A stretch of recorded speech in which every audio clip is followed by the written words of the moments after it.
चंद्रगुप्त ने चाणक्य की बहुत बड़ी चिंता दूर कर दी थी। धनानंद के द्वारा मिले अपमान का बदला चाणक्य को अब इस बालक में दिख रहा था, जिसके चेहरे का तेज उसके भावी राजा बनने की गवाही दे रहा था।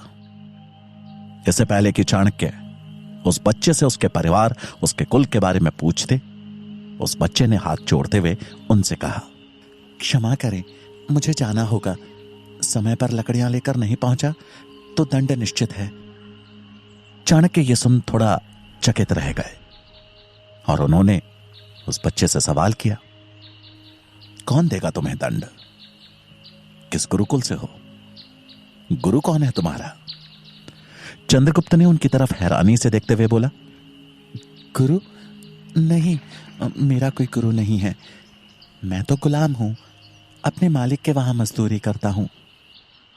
चंद्रगुप्त का जवाब सुन चाणक्य के हृदय में उसके प्रति सम्मान मानो और बढ़ गया। उस बच्चे ने जो साहस और दयालुता का परिचय दिया था, वो किसी श्रेष्ठ गुरु की शिक्षा नहीं, बल्कि गुलामी में अपना जीवन बिताने के बावजूद उसके अपने आदर्श, अपने सिद्धांत थे। छोटे चंद्रगुप्त ने हाथ जोड़ते हुए अपनी कुल्हाड़ी उठाई और जाने लगा। चाणक्य ने उससे पूछा, कौन है तुम्हारा मालिक? मैं उससे मिलना चाहता हूं। मैं तक्षशिला विश्वविद्यालय का आचार्य हूं। मैं चाहता हूं कि तुम मेरे साथ तक्षशिला चलकर अपनी शिक्षा पूरी करो। उस बच्चे ने पास ही रखे अपने से 2 गुने वजन के लकड़ी के गट्ठर को उठाते हुए मुस्कुराकर कहा, आप तक्षशिला के आचार्य हैं? मैं भी पढ़ना चाहता था, लेकिन शायद वो मेरे भाग्य में नहीं है। आप मेरे मालिक मन्नादेव से मिल सकते हैं, लेकिन मुझे लगता है आपकी कोशिश बेकार जाएगी। ये सुन चाणक्य ने उत्सुकता से सवाल किया, क्यों? बेकार क्यों जाएगी? चंद्रगुप्त ने उत्तर दिया, क्योंकि मन्नादेव अपने गुलामों को इतनी आसानी से नहीं छोड़ते। फिर भी अगर आप प्रयास करना चाहते हैं तो मैं आपको नहीं रोकूंगा। चाणक्य उस बच्चे की बात सुनकर मुस्कुराए और बोले, चलो देखते हैं, आज तुम्हारे मालिक की जीत होगी या मेरी।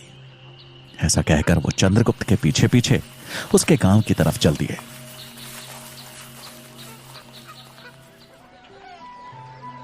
कुछ ही समय में दोनों जंगल के किनारे पे बसे छोटे से गांव में जा पहुंचे। गांव के किनारे पे मन्ना का एक बड़ा सा घर था। पूरे गांव में अलग से दिख रहे एक संपन्न घर को देख चाणक्य को समझने में देर नहीं लगी कि ये मन्ना का ही घर था। उसके पास चंद्रगुप्त जैसे सैकड़ों गुलाम थे, जिनसे वो अपने काम तो करवाता ही था और सही दाम मिलने पर उन्हें बेच भी देता था। आज के दिन भी मन्ना के गुलामों की बोली लग रही थी। काफी मोल भाव के बाद एक व्यापारी मन्ना के 10 गुलाम लेकर वहां से निकल गया। ये नजारा देख चाणक्य को समझ तो आ गया कि मन्ना इतनी आसानी से चंद्रगुप्त को उन्हें नहीं सौंपने वाला। धनराशि गिनते हुए मन्ना की नजर जैसे ही चंद्रगुप्त पर पड़ी तो उसके चेहरे की खुशी को क्रोध में बदलते हुए देर नहीं लगी। वो जोर से चिल्लाया, पूरा दिन निकाल दिया जंगल में और वो भी इतनी सी लकड़ियों के लिए। कल तक इसकी 5 गुना लकड़ियां लाएगा तभी भोजन को हाथ लगाना। मन्ना की बर्बरता राजा धनानंद से कम नहीं थी। वो उतना ही क्रूर और निर्दयी था जितना कि धनानंद। चाणक्य तुरंत उसके पास गए और उसको नमस्कार करते हुए बोले, इस बच्चे का कोई दोष नहीं है, इसको क्यों सजा दे रहे हो? इसने तो मेरी जान बचाई है। मन्ना ने उपहास करते हुए कहा, आपकी जान तो बच गई, लेकिन मेरा तो नुकसान हो गया ना। चुका दीजिए मेरे नुकसान का मूल्य, मैं इसको भोजन दे दूंगा। चाणक्य ने विनती करते हुए कहा, मान्यवर, मैं तक्षशिला विश्वविद्यालय का आचार्य चाणक्य हूं। मेरी विनती है कि अगर आप इस बालक को मुझे शिक्षा देने के लिए मेरे पास सौंप दें तो एक दिन आपको आपका मूल्य का 100 गुना अवश्य मिल जाएगा। चाणक्य की बात सुन मन्ना जोरों से हंसा और बोला, व्यापारी हूं मैं, मुझे सपने ना ही दिखाएं तो बेहतर होगा। जिस दिन उचित धनराशि लेकर आ जाएंगे, ये क्या, इससे बेहतर गुलाम दे दूंगा। और आखिर क्या देखा आपको इस नकारे में? मन्ना की बात सुनकर चाणक्य बोले, मगध का भविष्य एक शिक्षक की नजरों से देखेंगे तो मगध का सम्राट, पर आप तो व्यापारी हैं और आपको इसमें बस एक गुलाम ही दिखेगा। चाणक्य को सुन मन्ना और वहां खड़े गुलाम जोरों से हंसने लगे। मन्ना ने चंद्रगुप्त को उसके बालों से पकड़ा और धक्का देते हुए कहा, ये और राजा, इसे राजा बनाओगे? दिन में चलते फिरते अच्छे सपने देख लेते हैं आप। चाणक्य से यह देखा नहीं गया और वो चंद्रगुप्त को जमीन से उठाते हुए गुस्से में बोले, सपने देखने का अधिकार उन्हीं को होता है जो उसे पूरा करना जानते हो, और ये मैं अभी सिद्ध कर सकता हूं। मन्ना ने कुटिल मुस्कान के साथ चाणक्य को देखा और कहा, कैसे करेंगे सिद्ध? चाणक्य ने उत्तर दिया, लड़ा लीजिए इस बालक को अपने किसी भी योद्धा से। यह विजयी हुआ तो मेरा शिष्य बनेगा, और अगर हार गया तो मैं भी आपका गुलाम बन जाऊंगा। यह सुन मन्ना ने अट्टाहस किया और अपने सबसे ताकतवर गुलाम को चाणक्य के सामने खड़ा कर कर कहा, हरा दीजिए मेरे गुलाम माया देव को बगैर किसी हथियार के, और ले जाइए अपने भावी सम्राट को। मन्ना का इशारा मिलते ही मायादेव चंद्रगुप्त के सामने आ खड़ा हुआ। मायादेव की विशाल कद काठी को देख चंद्रगुप्त घबरा गया।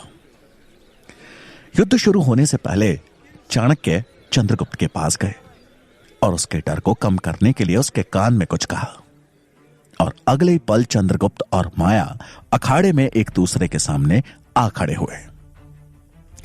मायादेव ने पहला वार किया, लेकिन चंद्रगुप्त फुर्ती दिखाते हुए उसके प्रहार से बच किनारे की तरफ निकल गया। तभी वहां खड़े गुलाम ने चंद्रगुप्त को पकड़ वापस माया के सामने ढकेल दिया।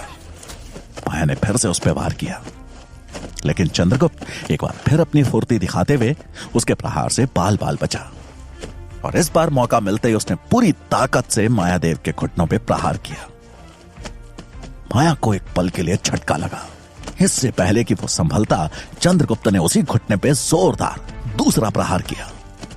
अब मायादेव का भारी भरकम वजन ही उसका दुश्मन बनने लगा। घुटने की चोट के चलते उसको चलने में दिक्कत होने लगी। चंद्रगुप्त अपना तीसरा प्रहार करता कि अचानक उसका ध्यान भटका और पलक झपकते ही वो माया के चंगुल में आ गया। मायादेव ने उसे हवा में घुमाया और एक तरफ किसी पत्थर की तरह फेंक दिया। वो जमीन पे जा गिरा। उस एक पल का भटकना चंद्रगुप्त को महंगा पड़ गया। चाणक्य ये देख थोड़ा निराश हो गए। मायादेव का वार देख मन्ना और वहां उपस्थित सभी गुलामों ने उत्साहित होकर हो हल्ला करना शुरू कर दिया। चंद्रगुप्त ने अपने को संभाला और उससे पहले कि मायादेव अगला वार करता, उसने उस शोर में दबी हुई दूर से आ रही एक चीख सुनी और तुरंत वहां से तेजी से भाग निकला। उसे भागता देख मन्ना चिल्लाया, अरे वो देखो आचार्य, भाग गया आपका राजा। अब हाथों में कमंडल नहीं, बेड़िया पहनने के लिए तैयार हो जाओ। ऐसा कहकर वो जोर जोर से हंसने लगा। चाणक्य को भी यह देख अचंभा हुआ, लेकिन उन्हें पता था कि चंद्रगुप्त डर से नहीं बल्कि किसी और कारण से वहां से भागा है। इससे पहले कि कोई कुछ समझ पाता, एक आदमी दौड़ते हुए वहां आ पहुंचा और मन्ना की तरफ देखते हुए बोला, आपकी पत्नी को वहां गौशाला में उस आदमखोर तेंदुए ने घेर लिया है। उनके प्राण संकट में हैं, जल्दी चलिए। यह सुनते ही मन्ना सन्न रह गया। चाणक्य को समझ में आ गया कि चंद्रगुप्त ऐसे क्यों अचानक भाग गया। मन्ना वहां से तेजी से गौशाला की तरफ भागा और उसके पीछे चाणक्य और बाकी लोग भी। इधर चंद्रगुप्त हवा की तेजी से भागता हुआ गौशाला के निकट आ पहुंचा। बाहर लोगों की भीड़ जमा थी। सभी चिल्ला रहे थे, कोई तो उसे बचाओ, अरे कोई तो अंदर जाओ। लेकिन गौशाला के अंदर जाने की हिम्मत किसी में ना थी। बिना समय गवाए चंद्रगुप्त गौशाला के अंदर प्रवेश कर गया। अंदर गायों के झुंड में भी अफरा तफरी थी। वो इधर उधर भागती हुई जोर जोर से आवाजें लगा रही थी, पर उस आदमखोर तेंदुए को भला गाय से क्या मतलब? उसके मुंह पर तो मनुष्य के खून का स्वाद चढ़ चुका था। चंद्रगुप्त ने ध्यान दिया तो देखा कि मन्ना की पत्नी, जिसे वो माई बोलता था, गौशाला के पीछे के हिस्से से दबे पांव निकलने की कोशिश कर रही थी, लेकिन उसे अंदाजा नहीं था कि उसकी हरकत पे तेंदुए की नजर पड़ चुकी है। चंद्रगुप्त ने यह भांप लिया कि अब उसकी माई की जान खतरे में पड़ने वाली है और उनको बचाने के लिए उसके पास ना के बराबर समय है। चंद्रगुप्त ने वहीं पड़े एक मजबूत लकड़ी के टुकड़े को बड़ी फुर्ती से बिना आवाज के अपने हाथ में उठा लिया। तेंदुआ जैसे ही माई की तरफ हमले के लिए बढ़ा, चंद्रगुप्त हवा में उछला और तेंदुए के सिर पे लकड़ी से जोर का वार किया। वार इतना घातक था कि तेंदुआ वहीं पे गिर गया और अपनी अंतिम सांसें गिनने लगा। माई, अब आप सुरक्षित हो, मैंने तेंदुए को मार दिया है, चंद्रगुप्त ने माई की तरफ देखते हुए कहा, जो इस हमले के डर से लड़खड़ाकर जमीन पे गिर गई थी। वो डर से कांप रही थी। चंद्रगुप्त ने उनके उठने में मदद की। उसी समय वहां पे मन्ना और उसके पीछे चाणक्य भी आ पहुंचे। मन्ना ने अपनी पत्नी के पास आकर चिंतित होते हुए पूछा, तुम ठीक तो हो? हाँ, मैं ठीक हूं। इसने मेरी जान बचा ली, नहीं तो जाने क्या हो जाता। ये बोलते वक्त मन्ना की पत्नी की आंखों में कृतज्ञता के भाव थे। मन्ना भी चंद्रगुप्त की बहादुरी देखकर हैरान था। मन्ना हैरान था कि जिसे उसने सबसे कमजोर बालक समझा था, आज उसने ऐसा कारनामा करके दिखाया जो बड़े से बड़े सूरमा भी ना कर पाए। एक आदमखोर तेंदुए को मौत के घाट उतारना आसान न था, लेकिन चंद्रगुप्त ने ऐसा करके अपनी वीरता का उदाहरण प्रस्तुत कर दिया था। मायादेव चंद्रगुप्त की बहादुरी देख के खुश था और साथ में हैरान भी कि पहले उसने एक बलशाली योद्धा मायादेव को जोरदार प्रहारों से घायल किया और अभी एक तेंदुए को मारकर उसकी पत्नी की रक्षा की। चाणक्य मन्ना देव के करीब आते हुए बोले, शारीरिक बनावट किसी की वीरता का प्रमाण कभी नहीं होती। साहस जन्म लेता है भीतर से। जो इंसान साहसी है वो बड़े से बड़े योद्धाओं का सामना करके उनको हरा सकता है, क्योंकि साहस परिस्थिति के सामने खड़े रहने में मदद करता है। मन्ना देव अपनी पिछली बातों पे पछतावा महसूस कर रहा था, लेकिन फिर भी उसने हिम्मत जुटाते हुए पूछा, क्षमा करें आचार्य, लेकिन एक प्रश्न अभी भी मेरे मन में चल रहा है कि पहलवान मायादेव से लड़ने के पहले आपने इसको कान में क्या बोला था? मुस्कुराते हुए चाणक्य बोले, युद्ध केवल ताकत से नहीं, बुद्धि से भी लड़ा जाता है। और जब इंसान के पास ताकत की कमी हो तो उसकी बुद्धि उसका शस्त्र बनती है। मैंने इसे बस एक युक्ति बताई थी कि जब इंसान का वजन अधिक हो और अगर उसके घुटनों पर वार किया जाए तो उसके शरीर का भार ही उसका दुश्मन बन जाता है और वो अचानक से कमजोर पड़ जाता है। मन्ना देव चाणक्य की प्रतिभा को समझ चुका था कि ये कोई साधारण आचार्य नहीं, बल्कि बहुत बुद्धिमान और अनुभवी आचार्य है। मन्ना की पत्नी भी आचार्य चाणक्य की बातों से प्रभावित दिखी और उसने मन्ना की तरफ प्रश्न भरी नजरों से देखा। मन्ना समझ गया कि वो आचार्य के बारे में जानना चाह रही है। ये तक्षशिला के आचार्य हैं और चंद्रगुप्त को अपने साथ ले जाना चाहते हैं, उसे शिक्षा दीक्षा देना चाहते हैं। मन्ना की बात सुन उनकी पत्नी ने कटाक्ष किया, और आपने अपने गुलाम की आजादी की कीमत मांगी होगी। पर आचार्य ने ना सही, मेरी जान बचाकर चंद्रगुप्त ने अपनी आजादी की कीमत चुका दी है। इसे आप जाने दे, ये गुलामी के लिए नहीं, गुलामी की जंजीरें तोड़ने के लिए बना है। चाणक्य ने कृतज्ञता भाव से मन्ना की पत्नी की तरफ देखते हुए कहा, बहुत बहुत धन्यवाद आपका। मन्ना ने भी मनी मन इस बात को मंजूरी दे दी, क्योंकि उसे भी समझ आ रहा था कि कैसे चंद्रगुप्त ने अपनी जान पे खेल के उसकी पत्नी की जान बचाई थी। मन्ना देव, जिसके लिए अभी तक छोटा चंद्रगुप्त बस एक गुलाम था, आज उसके जाने पर भावुक हो गया। गुलामों को बेचना उसका व्यापार था, लेकिन आज न जाने क्यों करुणा ने उसके हृदय में जगह बना ली थी। चाणक्य भी ये देख द्रवित हो रहे थे। चंद्रगुप्त को जाता देख मन्ना देव की पत्नी की आंखें भर आई और उसने चंद्रगुप्त को अपने सीने से लगा लिया। एक गुलाम होने के बावजूद चंद्रगुप्त में मन्ना देव की पत्नी के प्रति करुणा और सम्मान का भाव था। दोनों पति पत्नी ने चंद्रगुप्त को ऐसे विदा किया मानो अपने पुत्र को विदा कर रहे हो। यह देख चाणक्य को अपनी पत्नी की याद आ गई। चंद्रगुप्त और चाणक्य उनसे विदा लेकर वहां से चल दिए। चाणक्य को अब तक्षशिला जाने से पहले अपनी पत्नी यशोधरा से मिलना था, जो कि कुछ समय से अपने मायके में थी। उनका मायका मगध की सीमा के समीप बसे एक छोटे से गांव में था। चाणक्य अब अपने ससुराल की तरफ चल दिए। रास्ते पे चलते हुए चाणक्य को यशोधरा की चिंता सता रही थी। उनके मन में अनेकों सवाल उठ रहे थे। अगर यशोधरा तक धनानंद के दरबार वाली खबर पहुंच गई होगी, फिर तो वो किस हाल में होगी। हो सकता है वो पाटलिपुत्र पहुंच चुकी हो। इसी उधेड़बुन में उलझे हुए वो जैसे ही अपने ससुराल पहुंचे तो उनकी चिंता को सत्य में बदलते देर नहीं लगी। यशोधरा खबर मिलते ही पाटलिपुत्र की तरफ निकल चुकी थी। यह सुन चाणक्य की चिंता और बढ़ गई। उनके लिए मगध वापस जाना तो खतरनाक था ही, लेकिन उससे भी ज्यादा चिंताजनक था यशोधरा का उनकी पत्नी के रूप में पकड़े जाना। चाणक्य के मन में बस एक ही विचार था कि मगध पहुंचकर एक बार अपनी पत्नी को सकुशल देख लें, तो फिर आगे का मार्ग तय करना उनके हाथ में था। इसलिए वो बिना कोई पुनर्विचार किए वापस मगध की तरफ चल दिए। यशोधरा को लेकर उनकी चिंता उनके चेहरे पर स्पष्ट झलक रही थी।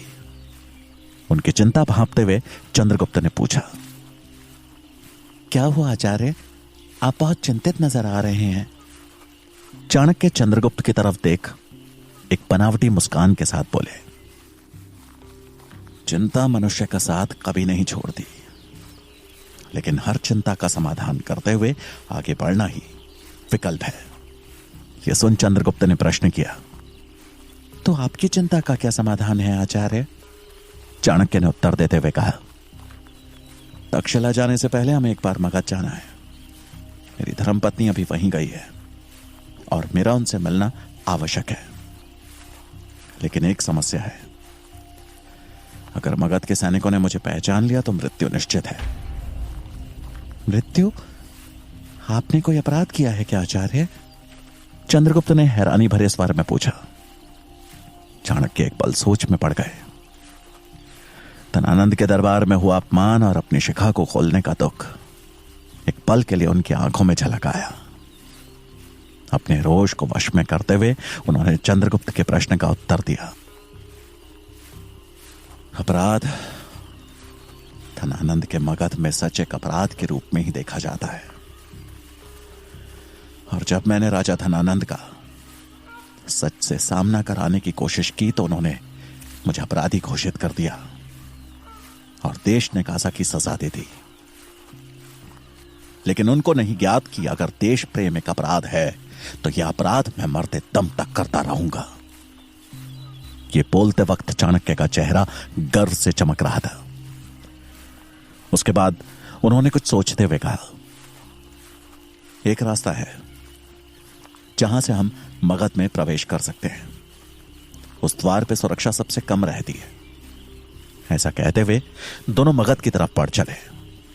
चाणक्य जैसे जैसे मगध के करीब बढ़ रहे थे, अपमान के रोष के साथ पत्नी की चिंता भी बढ़ती जा रही थी। मगध की सीमा के समीप ही एक जगह ठहरकर चाणक्य ने सीमा का मुआयना किया और पाया कि अब इस हिस्से पर भी सुरक्षा दुगनी कर दी गई थी। धनानंद के सैनिक अपने हाथों में तलवारें लिए अंदर जाने वाले हर शख्स से कड़ी पूछताछ कर रहे थे। यह देख चाणक्य को समझ में नहीं आ रहा था कि यह सुरक्षा सिकंदर के खतरे को भांपते हुए बढ़ा दी गई थी या फिर उनकी चुनौती ने राजा धनानंद को सच में हिला दिया था। चंद्रगुप्त ने सीमा द्वार की तरफ देखते हुए पूछा, आचार्य, यहां तो बहुत कड़ी सुरक्षा है, इनसे लड़े बगैर अंदर प्रवेश करना मुश्किल है। चंद्रगुप्त की बात सुन चाणक्य कुछ सोचते हुए बोले, शस्त्र उठाना हर समस्या का हल नहीं होता चंद्रगुप्त। जब मुसीबत बुद्धिमानी से हल होने वाली हो तो शस्त्र उठाना मूर्खता है। यह कहकर चाणक्य ने वहां पास ही में दिख रही कुछ जड़ी बूटियों को पीसकर उनका लेप तैयार किया और एक वैद्य का भेष धारण कर चंद्रगुप्त को साथ ले मुख्य द्वार की तरफ बढ़ गए। चाणक्य भी अन्य नागरिकों की तरह कतार में लग गए कि तभी एक सैनिक ने कतार में उनके आगे खड़े पुरुष को अचानक से कुछ पूछताछ के बाद बंदी बना लिया। यह किसी को समझ में नहीं आया कि उसका कसूर क्या था, लेकिन चाणक्य समझ गए कि यह जरूर किसी राज्य का कोई गुप्तचर होगा और शायद इसी की तलाश के लिए आज इतनी कड़ी पहरेदारी लगाई हुई है। लेकिन अब बारी थी चाणक्य की। इससे पहले कि वो सैनिक चाणक्य से कोई प्रश्न करता, उन्होंने उसके सामने लेप रखते हुए उसे नमन किया और बोले, इससे पहले कि आप मुझसे प्रश्न करें, मैं आपसे विनती करता हूं कि अपने हाथ पर हो रहे इस घाव पर यह लेप लगा लें। मेरी चिकित्सा विज्ञान की शिक्षा कह रही है कि अगर इस घाव का जल्दी ही उपचार नहीं किया गया तो यह घातक बन सकता है। आप एक कर्तव्यनिष्ठ सैनिक हैं और एक आचार्य होने के नाते मेरा प्रथम दायित्व है मेरे और मेरे परिवार की रक्षा कर रहे सैनिक की हर संभव सहायता करना।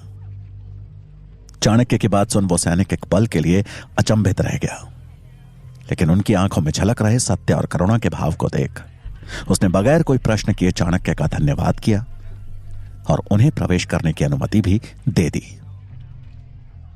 अब चाणक्य चंद्रगुप्त के साथ अपने घर के निकट पहुंच गए, लेकिन गली में मुड़ने से पहले ही अचानक उनके कदम ठहर गए। चंद्रगुप्त ने हैरान होते हुए पूछा, क्या हुआ आचार्य, आप यूं अचानक रुक क्यों गए?